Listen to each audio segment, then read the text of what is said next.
underdogs, underestimated, we the ones.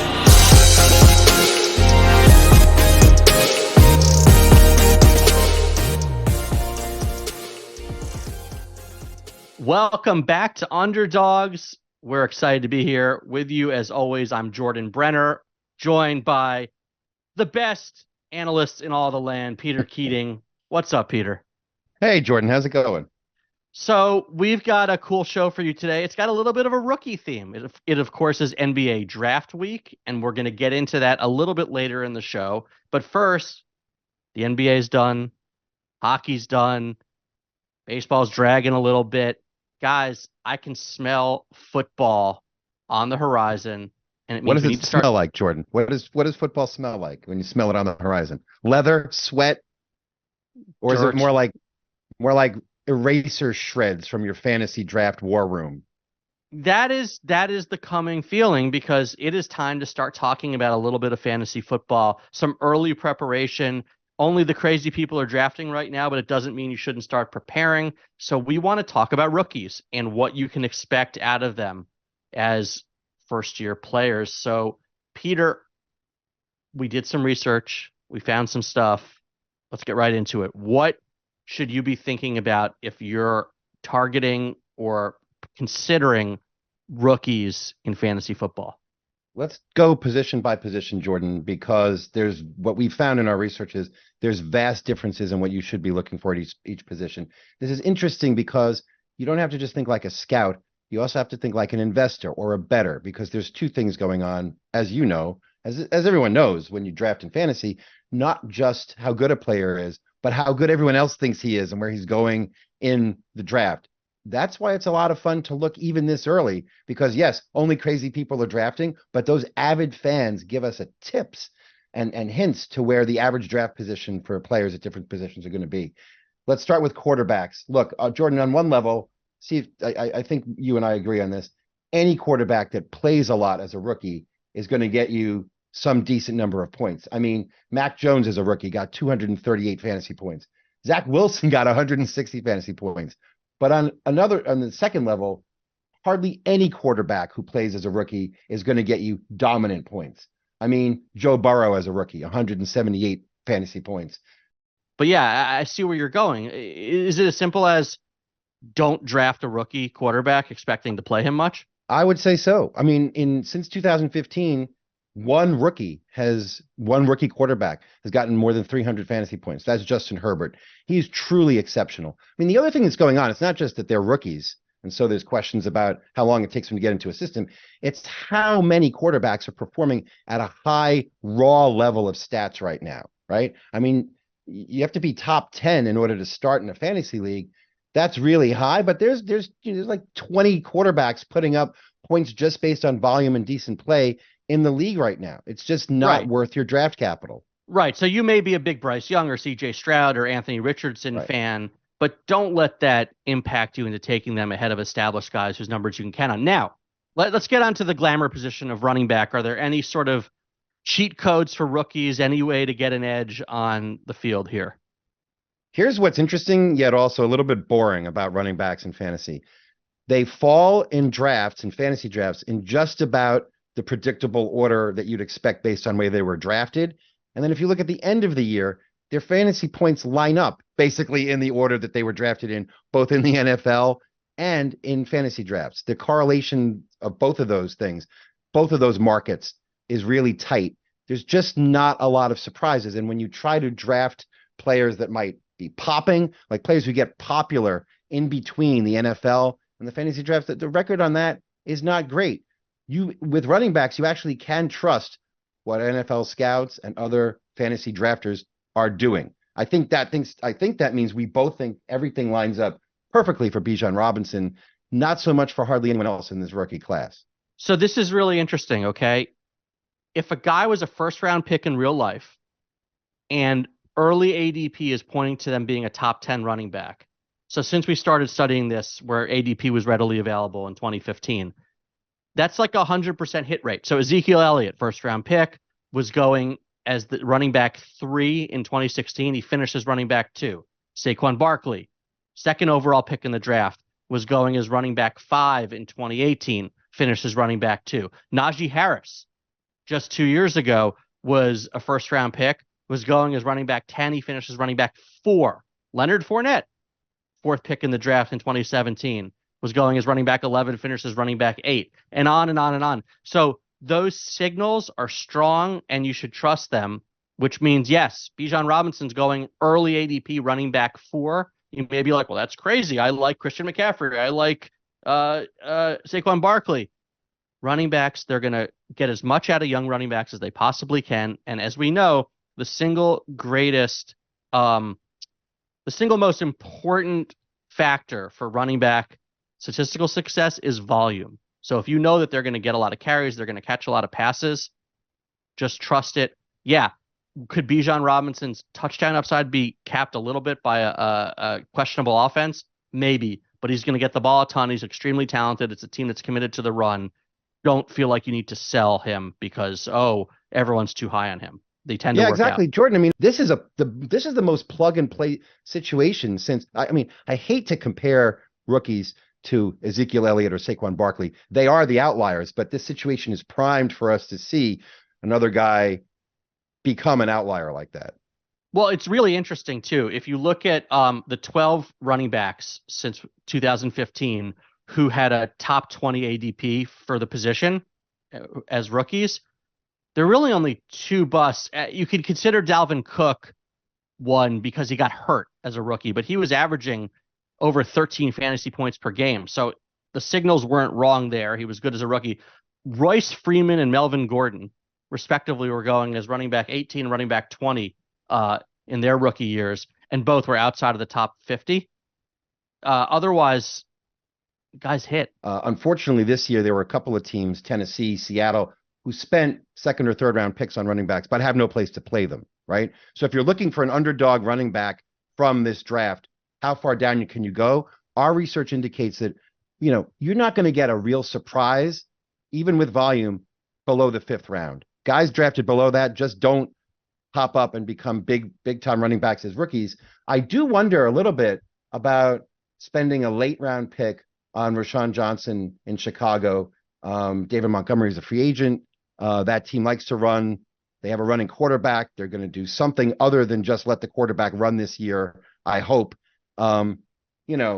He's down deep, but I think that's an interesting speculative bid if you're looking very late, far later than you draft. Well, and what's cool is we talk about signals, right? So the ADP last year captured the 2 guys who ended up exceeding where they were drafted in the real draft, right? So Tyler Algier was a 5th round pick of the Falcons, but his ADP was out of whack.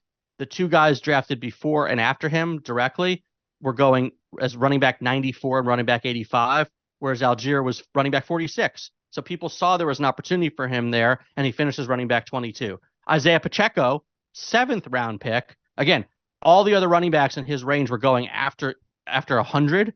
He was going as running back 58. He finishes running back at 34. Again, people saw the opportunity in Kansas City. So all this is wait. Before you go on, let me ask you why that is. Why do you think a big disparity can develop between where somebody was drafted in the NFL and somebody gets drafted in fantasy? Is it because we just get so much more information about players, teams, formations, styles, coaches between the 2 drafts? Yeah, totally. We have an entire training camp coming up where we're going to see roles become defined. And so, yes, this is about opportunity. And it became clear that Tyler Algier and Isaiah Pacheco were both going to have many more opportunities to shine than most of the other guys picked in round 5 or later. But I was going to say where that becomes really important is with wide receivers, because the spread between how you expect wide receivers to do based either on where they're drafted in the NFL or their ADP in fantasy and how they end up doing at the end of their rookie year is much greater, much more variation than for either quarterbacks or running backs. This is where you have to use your scouting skills, your information, any edge you can gain, your gut, who you like, your college alumni, whatever. All those things have to factor in because you can hit on running backs based on what happens after the NFL draft or just what happens randomly or that you know about way more than you can on running backs. Oh, the variance here for the receivers is super interesting. If you'd been right on guys, you could have won your league. Rookies are ever more productive in the modern NFL. And so, Peter, take us through where we found value, and then let's talk about what it means for this year's group. Well, it turns out if you look at where wide receivers are drafted in the NFL and try to project where that means they'll go in fantasy drafts, few guys will be drafted by fantasy managers, GMs, way higher relative to other wide receivers than they were in the draft. And guess what? Unlike with running backs, some of them, a good number of them, actually fare very well as rookies. Though the people who are drafted the highest relative to their NFL draft position in fantasy include guys like Sterling Shepard, Nelson Aguilar, Kenny Golladay, Cooper Kupp, guys who did really well as rookies, even better than you'd expect based on where they were drafted in the NFL, that is, because they got more popular among fantasy GMs in the interim. So that is where, when players pop around this time of year, you can trust what you're calling signals. You can trust those signals a lot more for wide receivers than players at other positions. Right. It's really interesting. So especially among second round picks, if you go back to 2016, you mentioned Sterling Shepard, also Michael Thomas.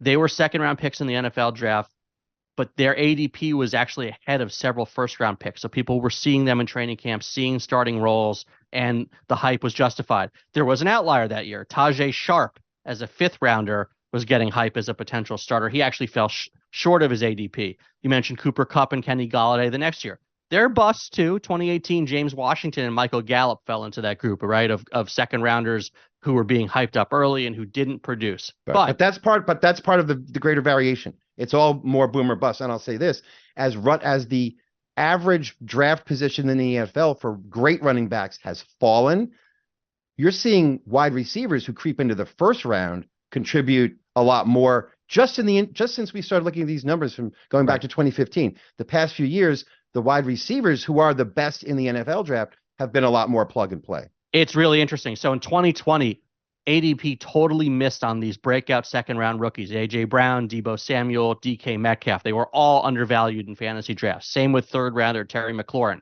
2020, first round picks Justin Jefferson, Brandon Ayuk, CeeDee Lamb, all undervalued by ADP. Henry Ruggs, Jalen Reagor were busts. But again, more guys were undervalued. Same in the second round, Chase Claypool, T. Higgins.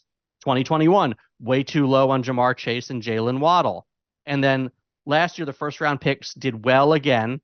So what does that mean for this year? Well, especially when you're looking at sleepers, right? You're looking for guys whose ADP is out of whack with where a typical second or third round pick would be. And I've got a couple of guys targeted. So Jonathan now Mingo, hold on a minute. Hold on. Yeah. I wish there were a Jamar Chase right, or an Amari Cooper, who all the analytical signs point to being ready to contribute in a huge way right away, taken at the top of the NFL draft, not regarded as highly in fantasy ADPs, because you could just sit there and build your team around them pretty much on the cheap, right? Those players aren't that level of player really isn't available this year. But right? I'm not shying away from a Jordan Addison or a Jackson Smith in Jigba, or did I even pronounce it right? I always get it wrong. Quentin Johnson, Zay Flowers are the two other first round rookies, but their ADP is lower than Addison and we'll call him Jackson. However, second round, here's what's interesting. Jonathan Mingo of the Panthers, his ADP is 68. There's a chance he could move into a starting role. You got to watch him in training camp, but that's a situation where there's opportunity. Same with Rashee Rice with the Chiefs.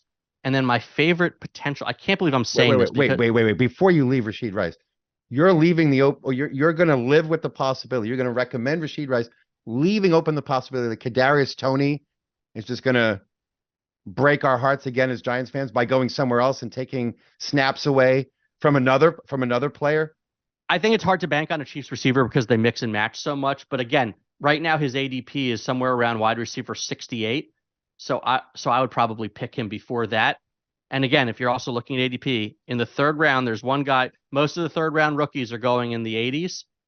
Jalen Hyatt of the Giants, ADP wide receiver 64, overall 168. There's a lot of guys in that room, but none of them are great. Watch him during training camp. If it looks like he's going to have a top 3 role on that team, it's worth investing in him. Yeah, I mean, I also think we talked a lot about how there's more information for the market to act on now because we have training camps, we see players and teams, all that stuff. sometimes ADP just identifies when the draft missed a player, right? I mean, if Jalen Hyatt should have been a second round pick, maybe that's what ADP is telling us, you know? Maybe, but I think it's mostly about opportunity for rookies. You can tell where they are on the depth chart. So pay attention through the summer, keep these names in mind and follow what their role is. But speaking of roles developing for rookies, NBA draft Thursday night, we're going to get into that next.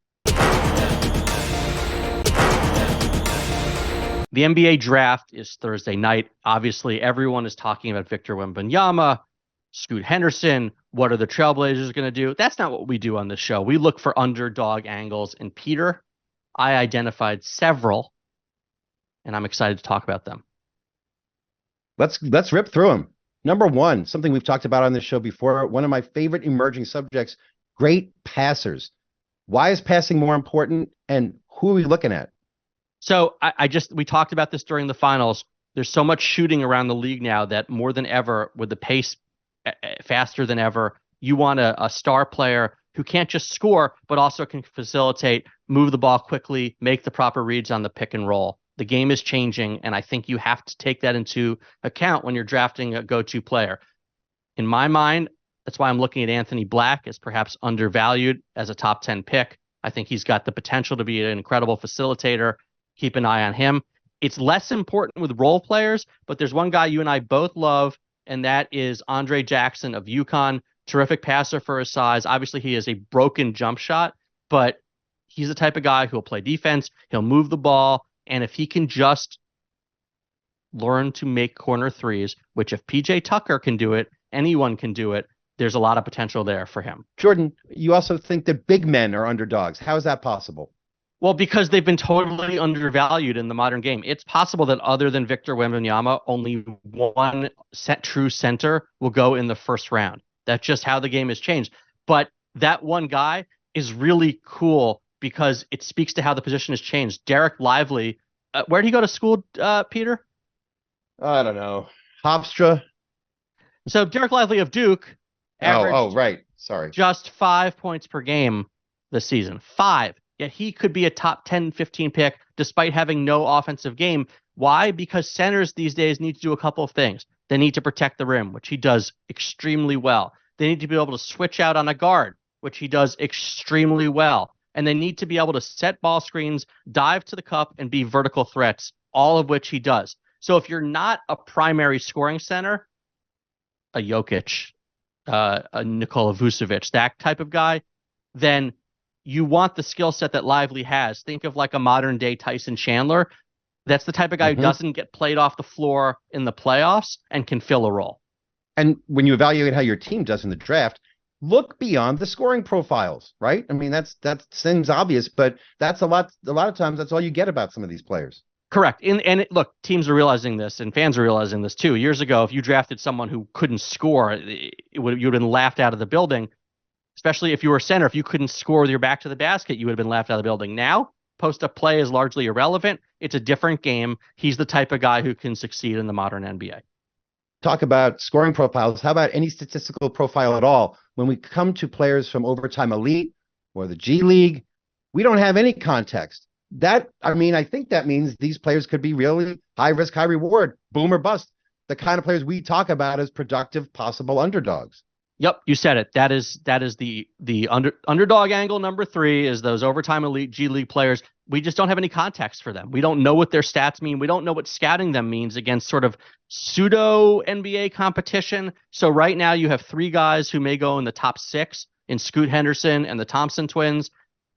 It's all sort of about imagination. It's almost the days of when guys were coming straight out of high school and we had to sort of project. So it'll be really interesting to follow those guys as they try to contribute early.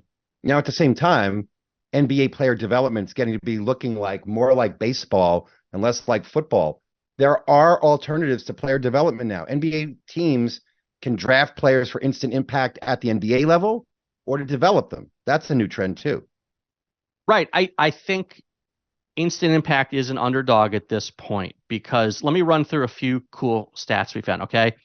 Of the 2022 draft, there were 49 guys who were picked and weren't hurt or went overseas.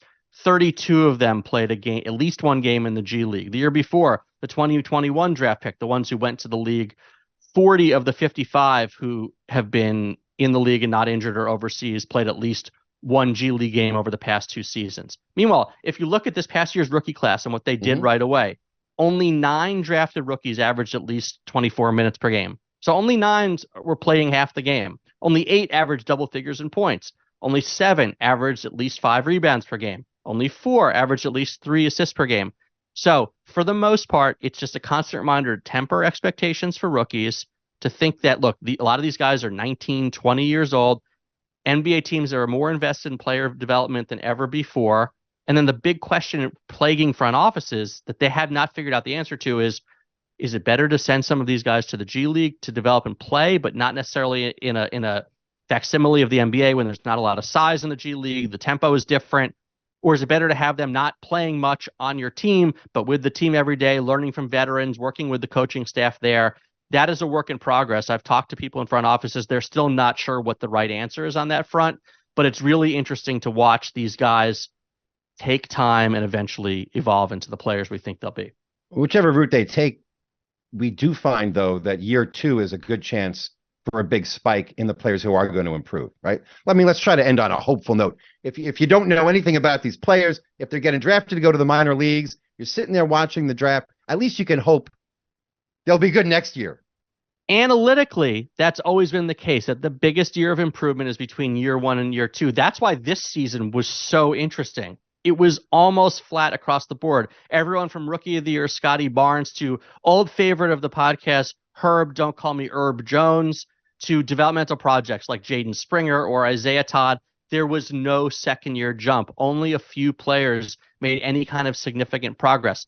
That's probably just noise, but I am wondering, is there a little bit of a COVID angle to that? Those guys who didn't have full college seasons, who were scouted a little differently. Was the transfer portal influencing that in the way we evaluate these players? They don't spend as much time in one location. We don't get a good read on them. I don't know. Time will tell on this front, but it is interesting. It will be interesting to watch this past year's rookie class, see how they do in year 2, and going forward to see if the second-year spike continues. I smell a lot of chaos. On this Underdog show, we love that. Peter, there are underdogs, and then there are underdogs. And then there's one football team that we are falling in love with. Please explain. There's an NFL team that is right now projected to be an underdog in each of its 17 games. It's like the weekends that they don't play are the only weekends that we can be sure they're not going to lose. Of course, I'm talking about the Arizona Cardinals. You know, we've talked about fantasy drafts today. We've talked about the NBA draft. We'd like to leave people with some advice, something fun. Go bet on something. Okay, here's a challenge. Go find any prop bet on the Arizona Cardinals. They're so bad. They're so boring. They're so anonymous. You can hardly bet on anything about them. Okay, look, we'll run through this really quick. What makes you interested in an NFL team? A great quarterback? Well, Kyler Murray's hurt. An interesting new head coach? Here's what the head coach said about Kyler Murray being hurt. He's a long way away, but we don't play for a long time either. Wow, that is advanced analytics. Wait, what if you have an awesome wide receiver? Maybe he'll just get released and you'll be left with $23 million in dead cap money. Yes, DeAndre Hopkins. What There's got to be something I can bet on the Cardinals, what if other than them to lose every game. What if you have great pass rushers? J.J. Watt retired. Zach Allen left, right? What if you have great, like, cover guys? Oh, sorry. Sorry. The whole defensive backfield's gone, too. Either that or demanding a trade.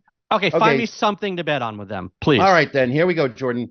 B.J. Ojulari, third-round draft pick from LSU, brother of Aziz Ojulari.